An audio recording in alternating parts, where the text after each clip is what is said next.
ताहिर की कोई खबर है तुम्हें? जी, वो ईद को लेके बाबा के पहाड़ी वाले घर पर गया है। मुस्तफा! मुस्तफा! या मेरे अल्लाह,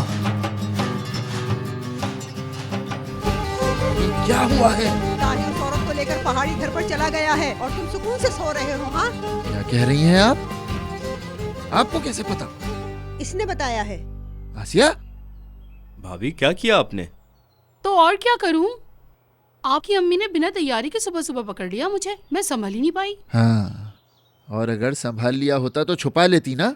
हाँ, मुझे तो छुपाना ही था ना, और इसके अलावा मेरे पास कोई दूसरा रास्ता भी नहीं था। मुराद, मुराद, तुम्हें भी पता था ना? पता नहीं अब मैं क्या कहूँ, लेकिन क्या मैं हैरान होने का ड्रामा करता? अगर कुछ पता है तो बताओ, छुपाओ मत हमसे। अच्छा बस,